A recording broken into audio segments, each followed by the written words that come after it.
Evangelio de nuestro Señor Jesucristo según San Lucas.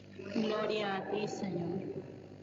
Cuando estaba por cumplirse el tiempo de su elevación al cielo, Jesús se encaminó decididamente hacia Jerusalén y envió mensajeros delante de él. Ellos partieron y entraron en un pueblo de Samaria para prepararle alojamiento, pero no lo recibieron porque se dirigía a Jerusalén. Cuando sus discípulos Santiago y Juan vieron esto, le dijeron: Señor, ¿quieres que mandemos caer fuego del cielo para consumirlos? Pero él se dio vuelta y los reprendió, y se fueron a otro pueblo.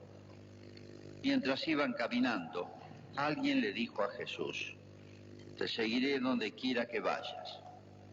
Jesús le respondió: Los zorros tienen sus cuevas y las aves del cielo sus nidos, pero el Hijo del Hombre no tiene dónde reclinar la cabeza. Y dijo a otro: Sígueme.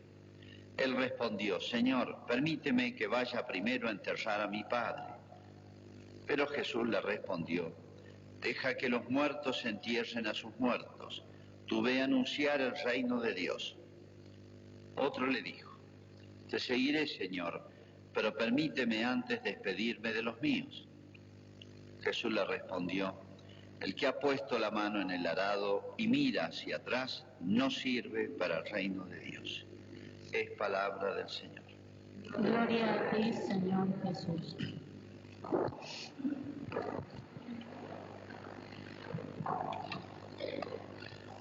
Bueno, si yo preguntara a los aquí presentes, me incluyo, y les preguntara de qué religión son, obviamente me dirían: somos cristianos católicos. ¿Por qué? Porque, bueno, me bautizaron allí y he perseverado y adhiero, conociéndola, a la religión católica, porque más o menos la conozco. Pero un defecto muy generalizado nuestro, de todos, es pensar que es simplemente adherir, como decir: que sos vos, argentino. Sí, soy argentino. Es difícil decir soy más argentino o menos, soy argentino. Es difícil decir que hay un más, un menos en esto. O decir soy de tal equipo de fútbol. Sí, porque de chiquito me hicieron de Independiente, de River, de Boca. Pero no se puede ser más o menos. Uno queda ahí, no puede ser, podrá ser un poquito más entusiasta, qué sé yo, más fanático, seguir todo el equipo, pero todos los partidos, toda la historia. Pero bueno, en cuanto al cristianismo, nunca podemos decir yo ya soy plenamente cristiano, ya está. Se trata de adherir o no, ya adherí a una religión y ya está. No, el cristianismo tiene como una particularidad, y que siempre mi adhesión es poca, siempre mi adhesión es imperfecta, siempre tengo mañas de las que ya me acostumbré, y si ya han pasado muchos años, peor todavía, porque me acostumbré y uno dice soy así. Y ser cristiano, eso es lo que me va a explicar Jesús y nos va a dar una lección en este Evangelio de hoy. Ser cristiano exige no estar nunca, jamás conforme con uno mismo, en el sentido de la adhesión a Cristo, a mi vida cristiana. Siempre me falta algo, o siempre me sobra algo, algún defecto, o siempre hay algo que corregir. Y decía, repito, el gran defecto de todos los cristianos es estancarse, estacionarse, es decir, ya estoy bien. ¿Qué más voy a hacer? Yo soy así, yo no robo ni mato, y entonces ya soy bueno. Falta mucho todavía, falta muchísimo. Pues ser cristiano es llevar una vida, y por eso Jesús vino y se presentó y vivió y nos dio ejemplos extraordinarios, es llevar una vida proporcionada al cielo. Es una vida proporcionada al cielo. Y a ver si me explico. Hay muchos chicos que estudian inglés acá porque quieren rendir un examen. Hay varios, hay uno de Cambridge, por ejemplo. son exámenes internacionales. Los toman en Mendoza y uno se prepara, lo prepara una profesora, prepara un instituto y bueno, estaré preparado para aprobarlo y mirá, anda a probar. Bueno, muchos van, se preparan años y no aprueban el examen. Significa, no estaba suficientemente preparado para aprobar un examen internacional de inglés, el de Cambridge. Nivel 1, nivel 2, nivel 3, sé que hay muchos niveles. Entonces dice, sí, no tenía suficiente inglés, no sabía suficiente inglés como para aprobar ese examen. Bueno, el cielo es algo parecido. La vida eterna, el paraíso, es tan grande que a veces creemos que simplemente con ser bautizados y muy poquitito más, no matar a nadie en la vida. ¿Y cuántas personas matan a otros? Casi nadie. Está complicado. No han robado ningún banco, no han robado ninguna casa de comercio, entonces ya creen que ya son cristianos. Falta muchísimo.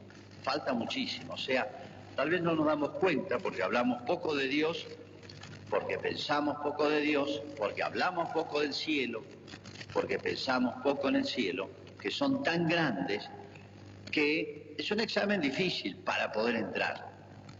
Y a veces lo hacemos a nuestra medida, demasiado a nuestra medida. Y cada vez, así como ha bajado el nivel en nuestro país, no sé en el resto del mundo, pero en nuestro país ha bajado tanto el nivel de la primaria, de la secundaria, de la universidad, que ya damos lástima, que es vergonzoso, y hay que decirlo en público, y lo dicen los que están en el tema, ha bajado tanto el nivel de exigencias, no hay cultura del esfuerzo. Esto afecta también a la religión. No hay cultura del esfuerzo para ganar el reino de los cielos. Y Jesús dijo muchas veces, lo ganan los esforzados, el que persevere hasta el fin se salvará. Él se puso de ejemplo como para decir, miren, yo les voy a indicar bien el caminito, no solamente con palabras hermosas, sino se les voy a indicar con una vida, la mía. Bueno, acá tenemos un ejemplo, 4 puntitos, 2 frasecitas. Jesús es muy breve, pero es muy contundente. Vamos a analizar un poquito el texto porque hay mucho dicho acá. Cuando iba, dice San Lucas, a cumplirse el tiempo de su elevación al cielo, o sea, es la pasión de Cristo, es el juicio de Cristo, la condena a muerte, la ejecución, etcétera, toda la pasión que ya conocemos.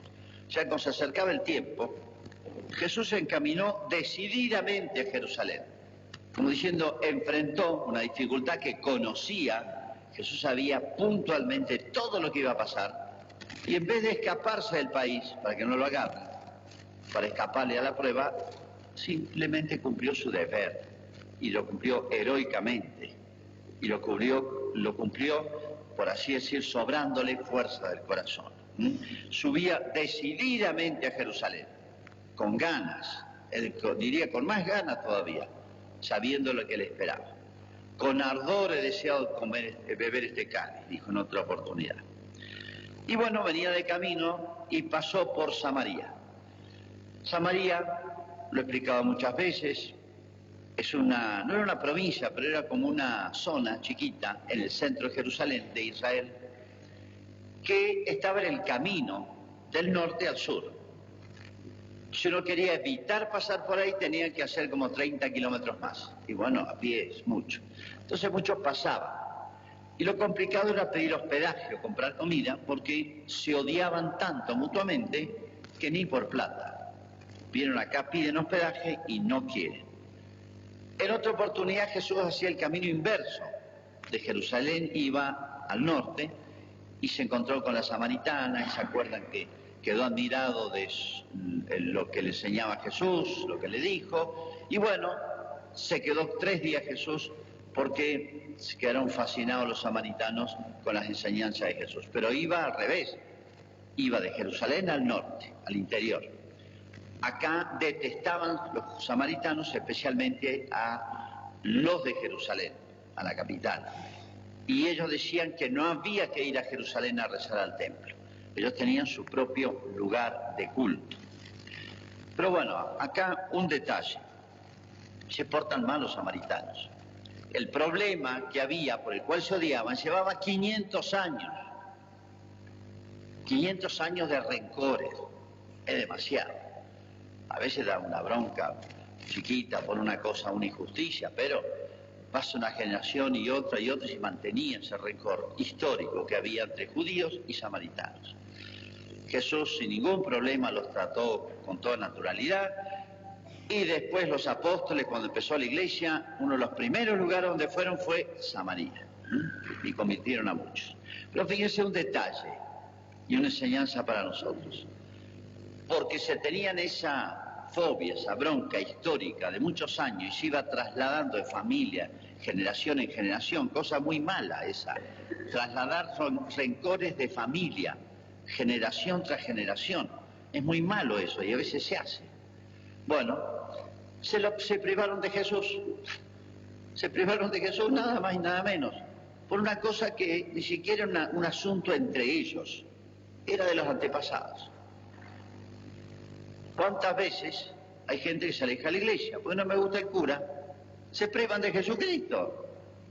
El cura es lo que hay, lo siento, no hay otra cosa para malar. O bueno, a veces no fui más al grupo porque hay cosas que no me gustaron. Esa frase la he escuchado 100 veces, no una vez, y ustedes también. Ese grupo que me hacía bien, ese grupo de la parroquia, ese grupo de la iglesia, ese grupo de perseverancia. No voy a la iglesia porque hay gente ahí caras que no me gustan. Si va fulano, entonces siempre un pretextito tonto, una razón tonta, y se privan de Jesús, nada más y nada menos. Fíjense lo irracional que es el ser humano, analícenlo bien. Samaria es un ejemplo, se privó de Jesús montones de veces. Jesús le hubiera dedicado tiempo como a todos los demás, pero como era de judío, no lo recibía. Pasan esas cosas.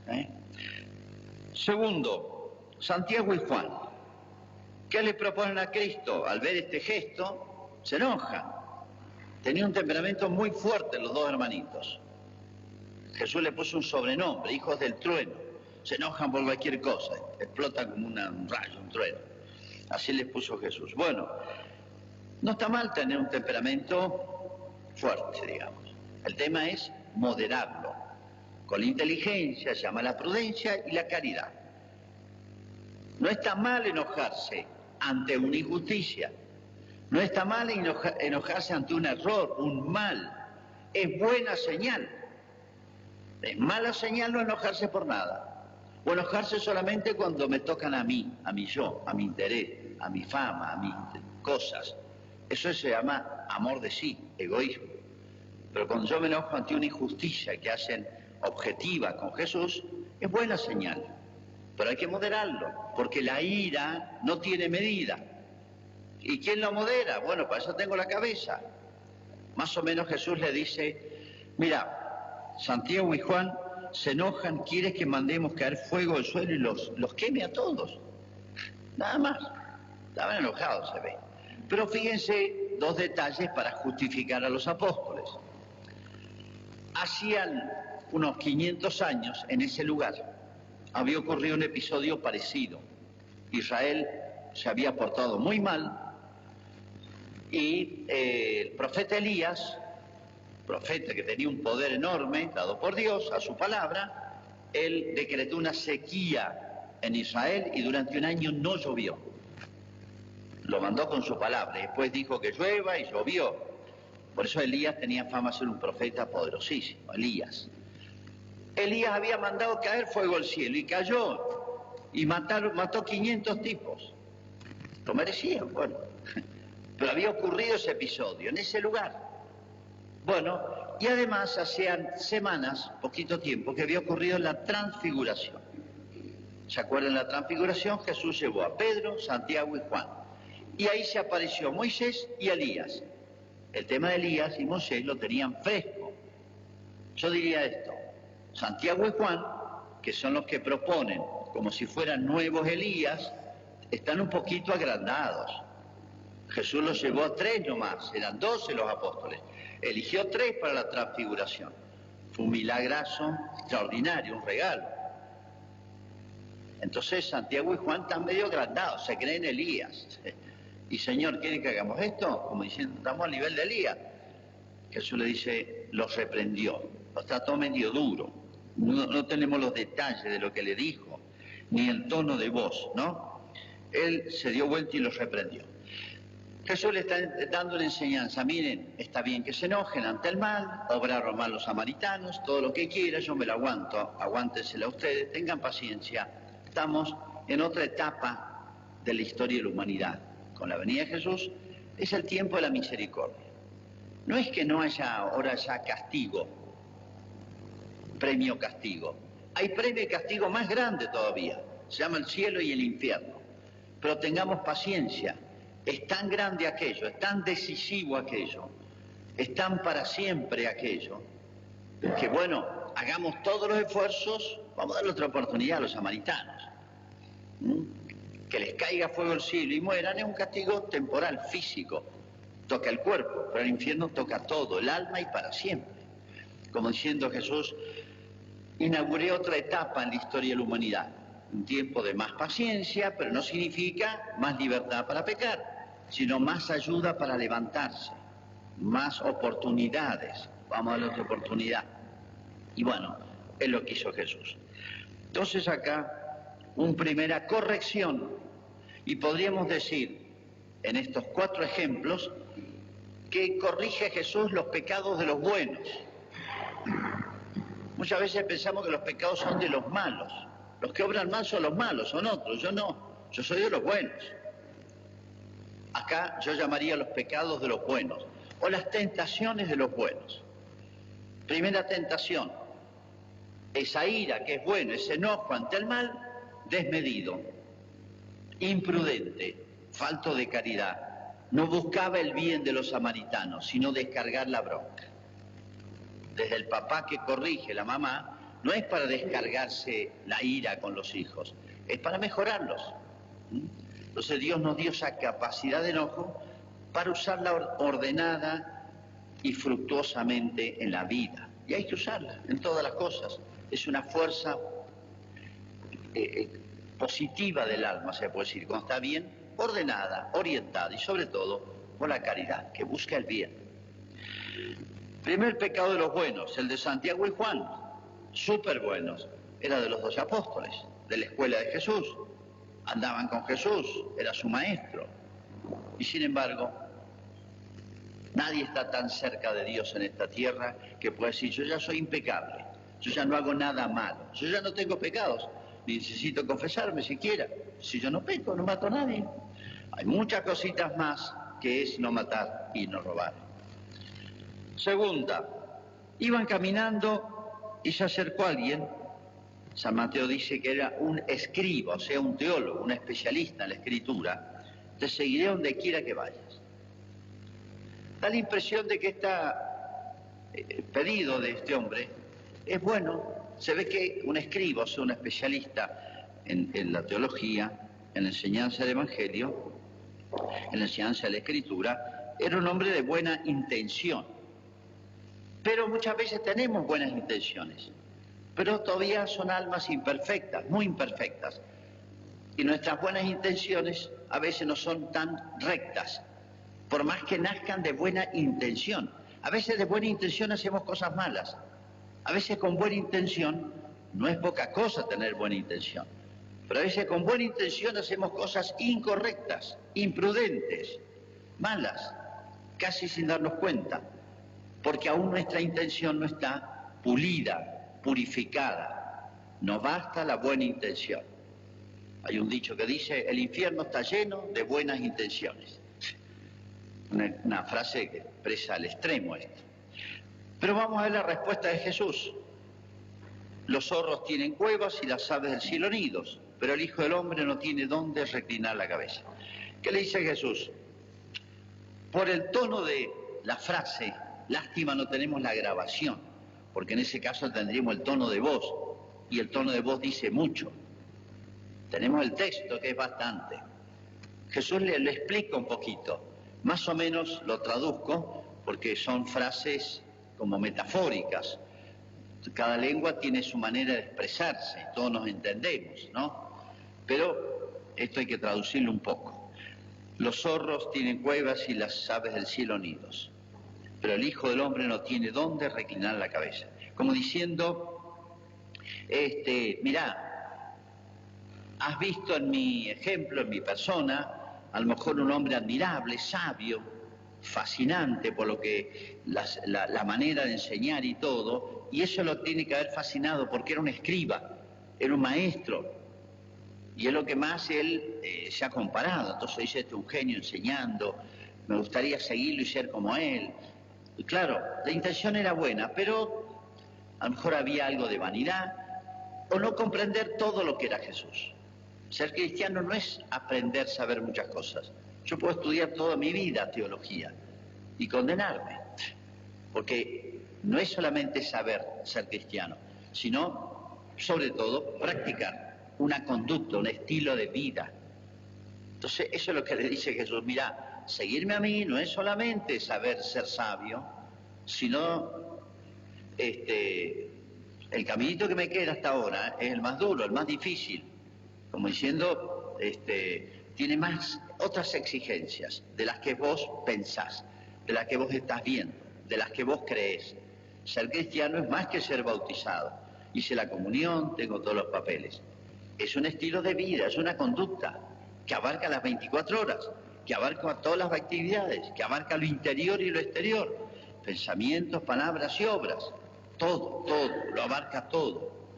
No es simplemente cosas, 2 o 3 cositas, como a veces lo reducimos. Jesús le dice, es un poquito más o bastante más de lo que vos creés, estás viendo. Tiene más exigencias y pronto las va a ver, ejemplificadas en Jesús.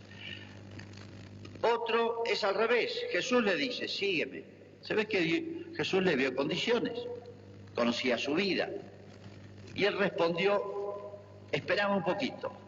Señor, permíteme que vaya primero a enterrar a mi padre. No es que el papá lo estén velando, porque Jesús no sería tan cruel.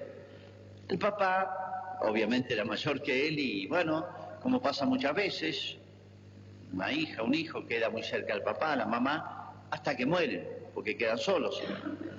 Parece una cosa buena, pero Jesús le dice, deja que los muertos se entierren a los muertos. Es una frase que significa, traducida hoy, mirá, hay otros parientes, hermanos, primos, que se pueden encargar de él. Yo te estoy llamando, invitando, te conozco tu familia, tus circunstancias, te llamo a algo más grande, venía a predicar el reino de Dios.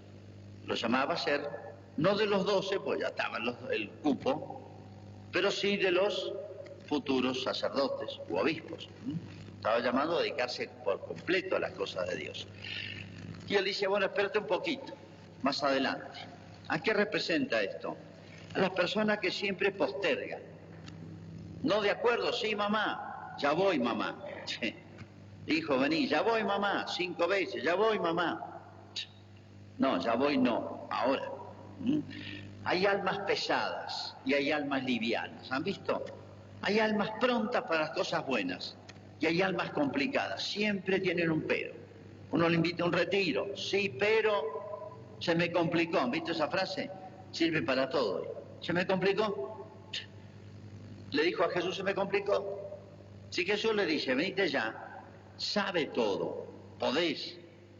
Siempre en la vida, cuando uno elige, renuncia. Si uno se casa con una mujer, renuncia a todas las demás mujeres. Si uno elige un trabajo, normalmente renuncia a otro trabajo, pues son incompatibles. Si uno elige vivir en una ciudad, no va a vivir a otra.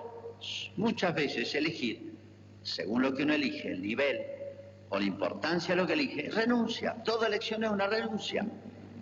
El problema es poner un orden en las elecciones y en las renuncias. Entonces uno tiene que tener muy claro el orden de los valores. Hay cosas que son irrenunciables.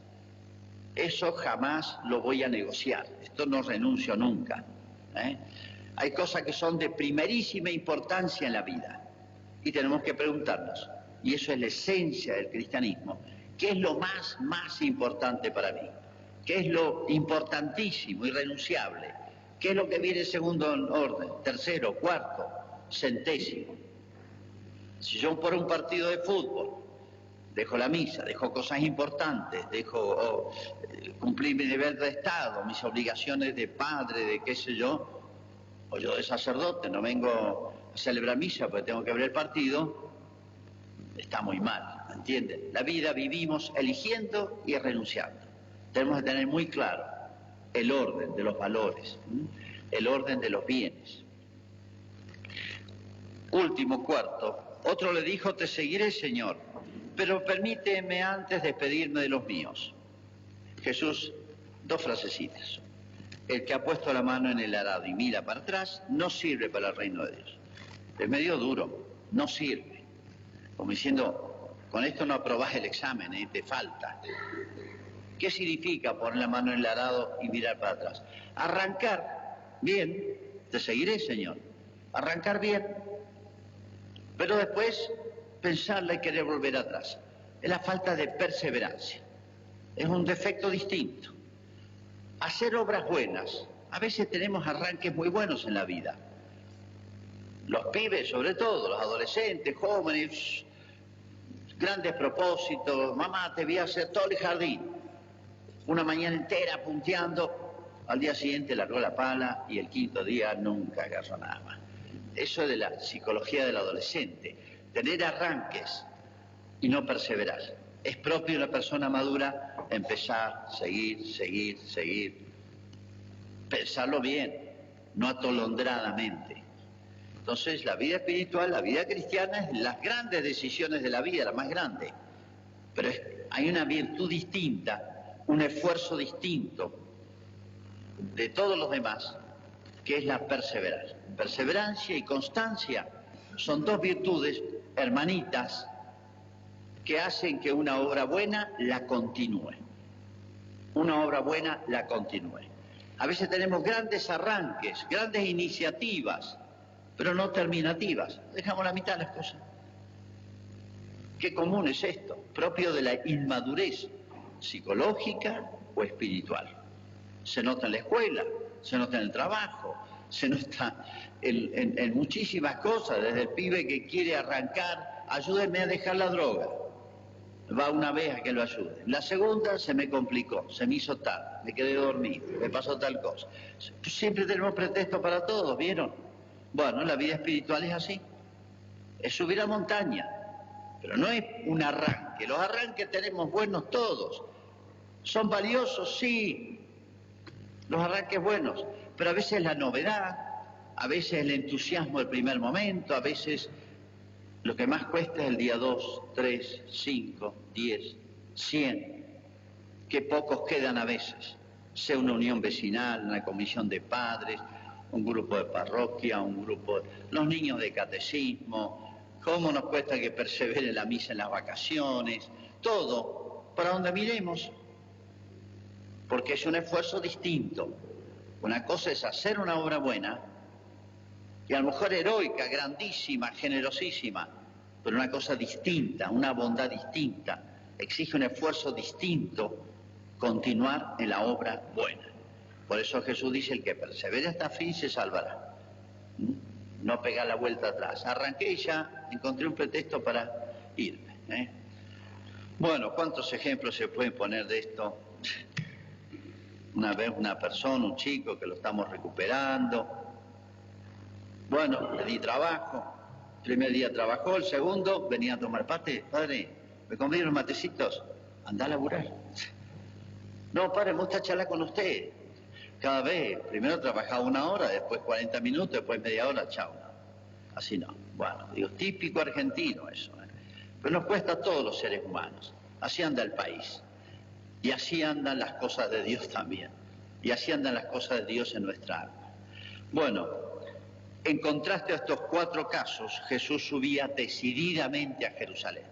El ejemplo vivo de Jesús era extraordinario. Y acá recuerdo una frase hermosa de San Agustín que dice así: Señor, muestra y ayúdame en lo que mandas y mándame lo que quieras.